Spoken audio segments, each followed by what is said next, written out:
evening.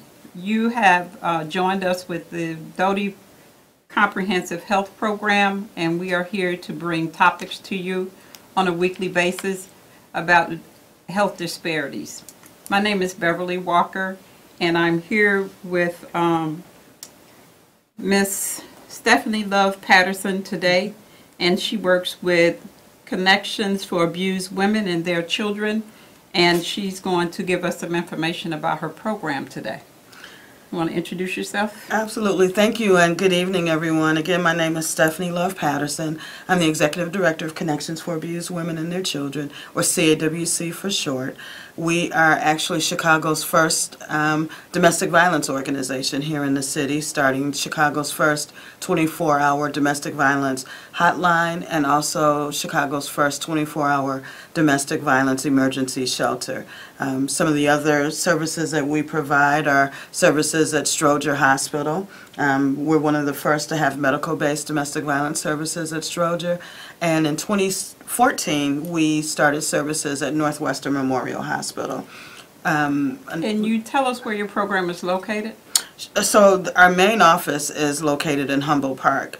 We're in the Association House building, which is where we have a third program where we do outreach and individual counseling and group counseling as well. And then we have services at Haymarket Substance Abuse Treatment Center, where we provide services mostly to folks inpatient, one-on-one or group counseling, and we do a whole host of training and outreach throughout our work at CAWC. Okay, good. Can you tell us what some of the typical behaviors are for a person that actually commits domestic violence? Sure. Some of the kind of warning signs, I'll phrase it that way, that should raise a red flag as to whether or not a person is a perpetrator of domestic violence are if that person wants to get involved really quickly in a relationship where all of a sudden he kind of goes from 0 to 10. We just met and the next day, I love you and I want to marry you. So real quick involvement. Also, if there's a past history of domestic violence. So sometimes victims will tell us, well, I learned, after my situation that his last girlfriend was beaten or even killed, and some, maybe other women prior to that. If there's drugs and alcohol, certainly that can escalate a situation in abusive relationships. And if this person their anger level goes from 0 to 10, and I just want to say it's not about anger management, but it's about power and control. But a big warning sign if someone is unable to cope and kind of handle certain situations. Those are some of the warning signs of an abuser. Okay.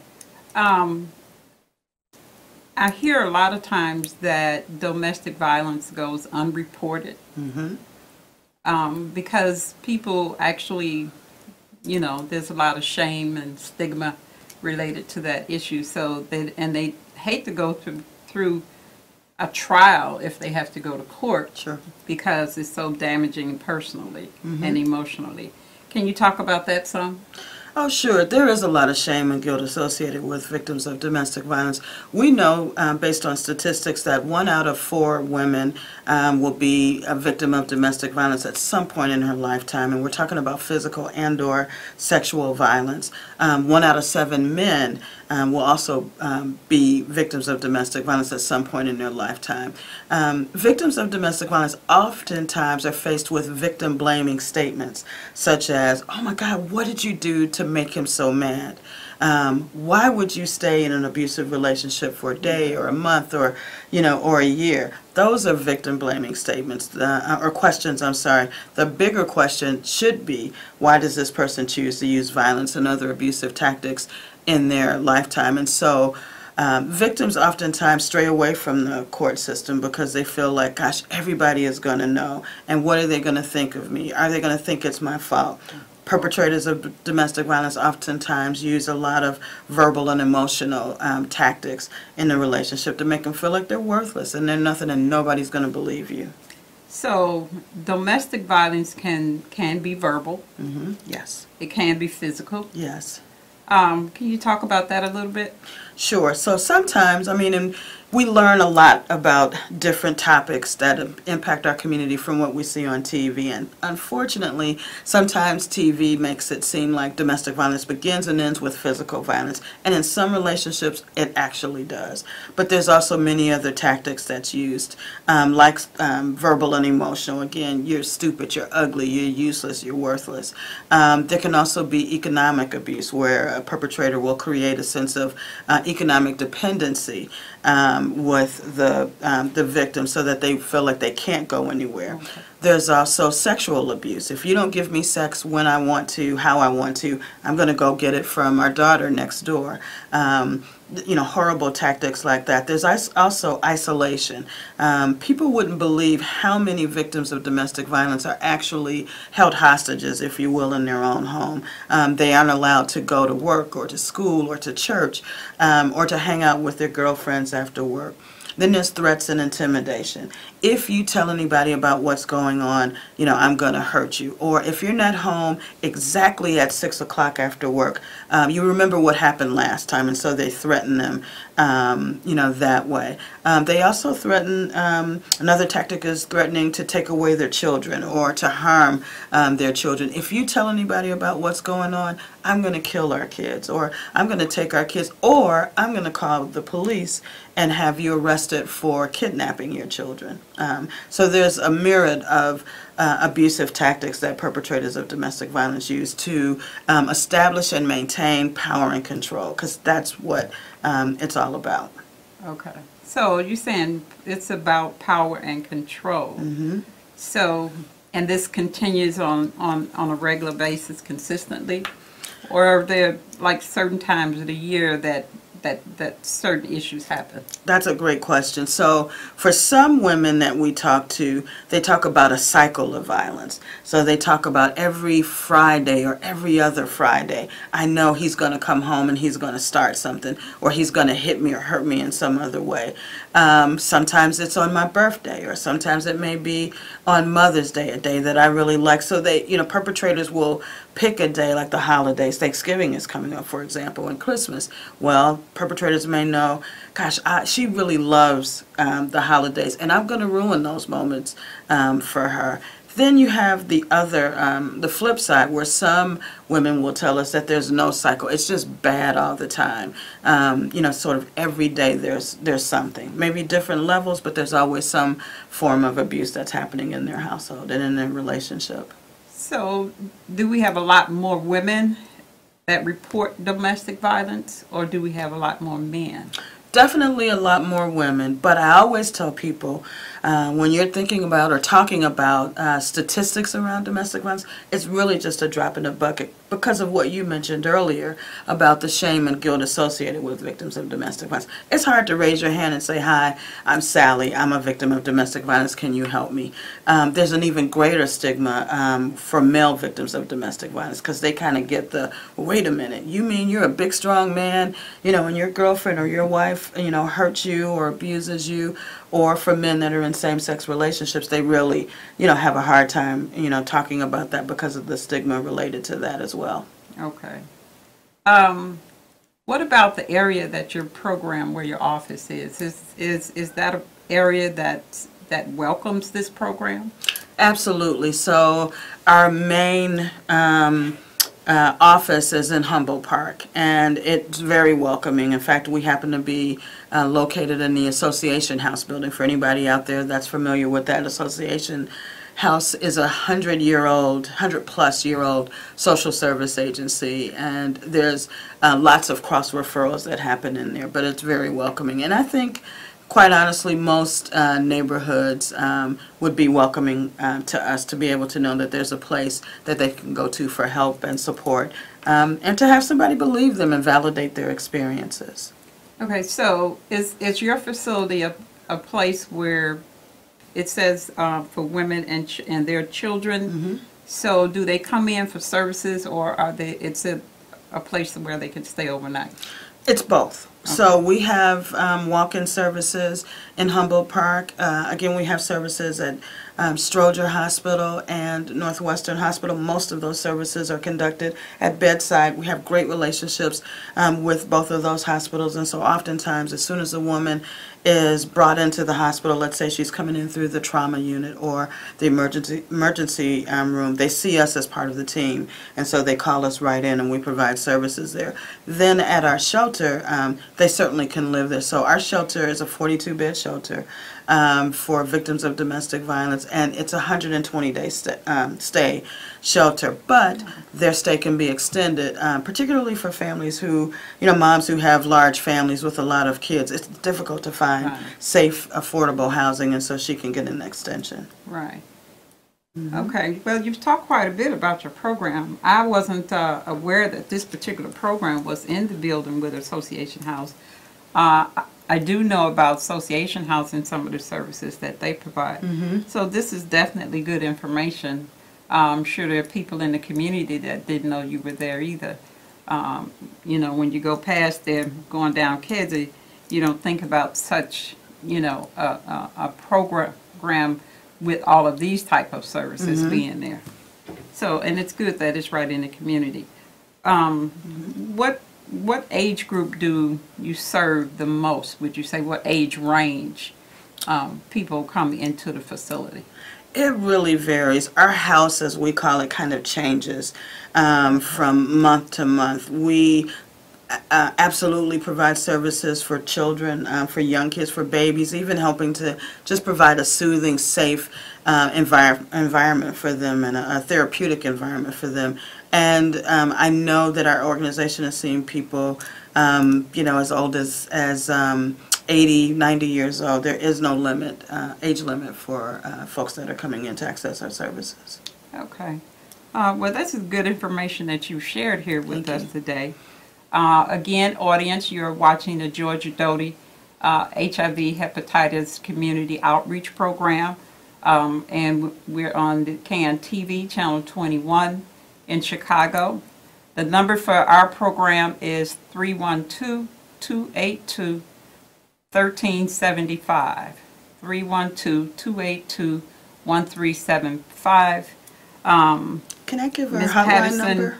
Has already indicated that that their program is located 1116 North on Kedzie in the Humboldt Park area, and she has the hotline information number that she wants to provide for you if anyone in the community needs to call in. Yes, so if you or anyone you know is a victim of domestic violence, first call 911 if you're in an emergency. That's so important to remember, or to call 911 if you know of someone that's in immediate danger. But our 24-hour hotline is area code 773-278-4566. Okay. So we want to thank you for coming in. We do have another guest today, and we're gonna bring her in to talk about her issues. She's actually a survivor of domestic violence, and she's going to give us information in terms of what happened to her and what to look for. Thank you.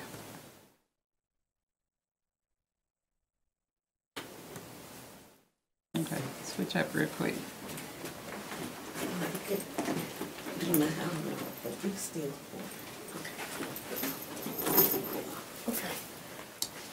Okay, so we have our other guest here today, and her name is Yolanda Carter. She is a survivor of domestic violence, and she's going to give us some information in terms of what happened to her, how long she's been a domestic violence, a survivor. Ms. Carter, you want to introduce yourself and tell us something about domestic violence from a personal standpoint? Yes. My name is Yolanda Carter, and I am 1 year and 7 months domestic violence survivor. Actually, I am no longer a victim. I am a survivor and overcomer. My experience with domestic violence hit like early on when I was young, like 18 years old. But back then, we didn't really know too much about domestic violence because it was just something that was always swept up under the rug. Nobody wants to talk about it. So it just was like it happened. My girls were like maybe 1 and 2 years of age, and there was times when I would, getting, abused for no reason, where I think it was probably like insecurity. They accuse you of things that you don't normally do, but you always feel like, oh, I'm afraid because I don't want to get hurt again or anything like that. But as we grow up, in the home where I grew up, there was no abuse. I never even experienced my parents even loud talking or arguing or anything. So that was not something that was introduced to me as a young age. So therefore, I became a mother at the age of 16. And then after that, I just decided that I wanted to make a life for my children. And I had my second child at the age, I believe I was either 19 or 20. I had her, that was my first daughter. I was in hair school, and I did, I was a cosmetologist, went to hair school, finished it. And then after that, I just decided that I didn't want to live with nobody that was abusing me. Now, as the time goes on, we always seem to meet people that we think that are good for us and good to us.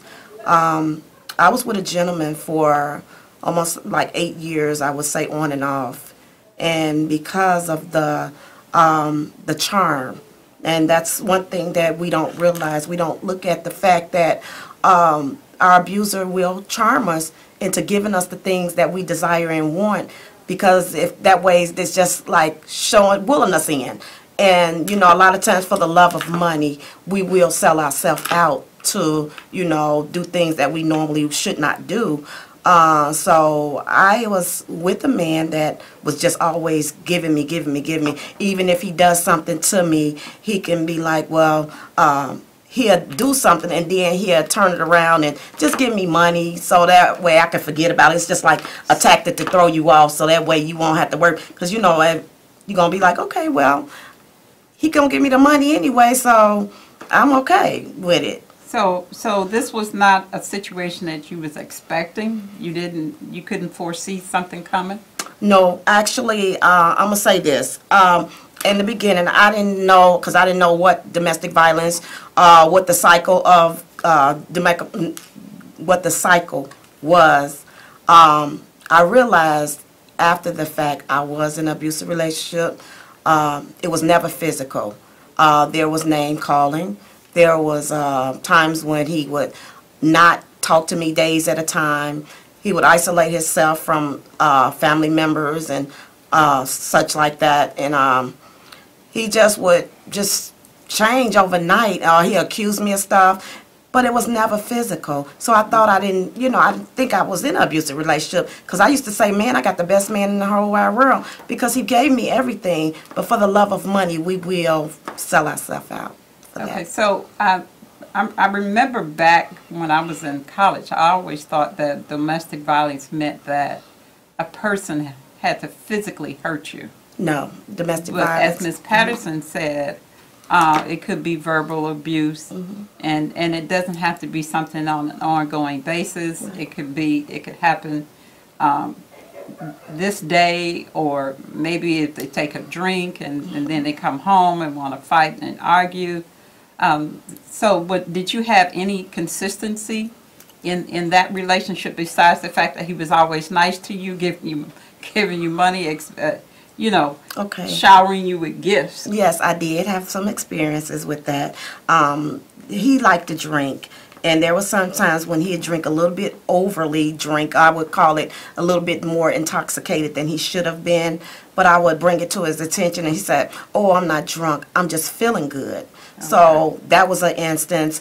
There was a time when he would use my car, and he would not come back for maybe like hours at a time. and I would say, you know, you're doing things like somebody that's using drugs. And he assured me, oh, no, I don't use drugs. My job do drop, so I don't really, you know, I don't do drugs. So I kind of fell for it because I was like, okay, he's right. And he told me, well, I'm gambling. You know, I go to the casino, I'm gambling. So that just threw me way off. So I just didn't know, you know, for sure. So there was no particular pattern that you could, you know, foresee in the relationship? No, only just the isolation. When he started stop talking to me like days at a time, he would accuse me of stuff that I would say that I know I didn't say, and I would say, well, if I said it, let me apologize. And he was like, you know what you said, you know what you said. And then I started thinking like, okay, this man is about to be 60 years old, so maybe it's age, you know, he may be forgetting. So he would have a problem with me saying that because he, oh, you old, that old stuff, I don't want to hear that. So I was like, okay, whatever. So early Alzheimer's, huh? Yeah, that's what I would say. Okay, you indicated before that you was involved in a particular program. Yes. Can you talk a little bit about that? Well, I am now, I'm in therapy, which is at Metropolitan Family Services. I get my therapy there every Wednesday. I've also been nominated as the B-Bowl Award nominees for an amazing overcomer. I received an award and a trophy for that. I just this Friday also was at the Breaking the Silence Foundation for Domestic Violence. It was the Purple Gala, and I was a model for that, and I was very honored to be a part of those events. Also, I've done some more speaking events, just going around trying to share my story. My story needs to be told. People need to hear this because it's very important, because if you see and know what had happened to me, you would know that I am truly a survivor. And a lot of times we don't, you know, people say, well, what is the extent of what you mean you're a survivor? And I had to explain that I was with a gentleman that I thought loved me, and I was on we went to work one day, and to come home, and he asked me, can he take a shower and get himself together for work? And I don't know why I said no, but I said no. And then I just turned around and said, you know what, don't worry about it. Go and take your shower. And he said, he didn't say anything after that. He said, okay, I guess he went in the shower, took a shower, and then he got to bed. So around about 10 o'clock that night, I decided to go in the bedroom. And, you know, I watched him, and he was asleep, I'm thinking, because he was, you know, looked like he was asleep. So I came out the room, and then I went into the living room. And I just, you know, decided to do what Yolanda wanted to do on the TV, you know, watching TV, on my cell phone, or do whatever. You know how we do it. So around about maybe like 11, 12 o'clock that night, I decided to get up and take my shower so I can get ready to go to work for in the morning. So all I know is that I went to bed and did not wake up the same way I went to sleep. Okay. So you mentioned that you were in therapy, you received therapy. An old proverb that I remember is, you're only as sick as the secrets you keep. Mm-hmm. So how does that work for you in terms of therapy? Okay, well, my therapy is talking about the heinous crime that I endured.